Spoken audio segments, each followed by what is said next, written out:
श्री हरिवंश महाराज जी, आपके चरण कमलों में कोटि कोटि नमन।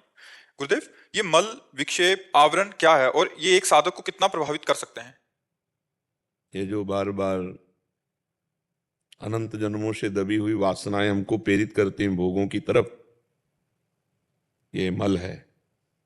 जो भोगे हुए भोगों को भोगने की इच्छा और कामना है, ये विक्षेप है। और अविद्या अहंकार ही ये आवरण है जो जीव को ढके हुए है, स्वरूप बोध नहीं होने दे रहा। जब तक भगवत साक्षात्कार नहीं हो जाता तब तक ये नहीं मिटते।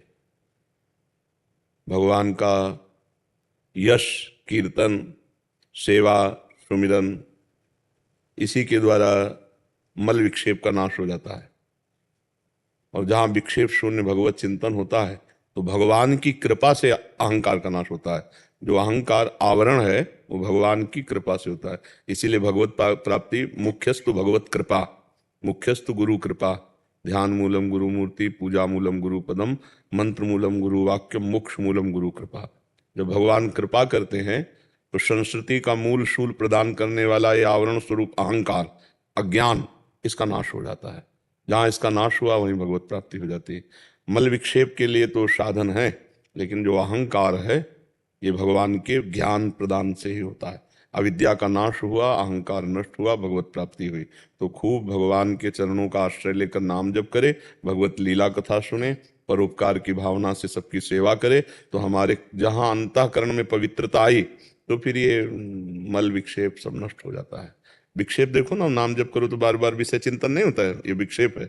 भोगने की इच्छा होना, भोगने की कामना होना।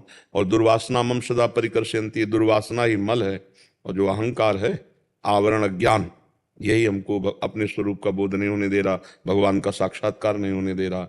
तो ये साधन भजन कृपा, हम जो साधन भजन करते हैं उससे मल विक्षेप तो नष्ट होता है, पर आवरण जो है वो शुद्ध ज्ञान होने पर ही होता है। जब तक भगवत कृपा से ज्ञान नहीं होगा तब तक आवरण बना रहता है, कर्तृत्व भोक्तृत्व भाव बना रहता है।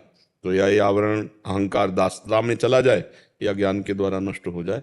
तो ये मल विक्षेप आवरण का नाश होते ही, वैसे हमारा स्वरूप जो है मल विक्षेप आवरण से परे है, पर यही अज्ञान है कि हम अपने को देह मानकर और भोग और कामनाओं में और अहंकार में फंस गए, मैं कर्ता भोगता हूँ। तो वही उसी के लिए साधन करना है। जब हम साधन करेंगे, असाधनों का त्याग होगा, तो साधन से हृदय पवित्र होगा। हृदय जहाँ पवित्र हुआ तो ये जो मल विक्षेप है सब हट जाएगा। और भगवान करुणा करें, गुरु भगवान कृपा करें कि हमें ये ज्ञान हो जाए कि हम शरीर नहीं है, हम जो पाप कर्म कर रहे हैं, जो अधर्म आचरण कर रहे हैं, ये हमारे द्वारा अज्ञान के द्वारा हुआ, तो भगवान क्षमा करें। तो जीव निष्पाप और परम पवित्र होकर भगवत स्वरूप ही है, उसको ऐसा बोध हो जाता है। किसका प्रश्न है? हाँ, तो बस समझ लीजिए। विशेष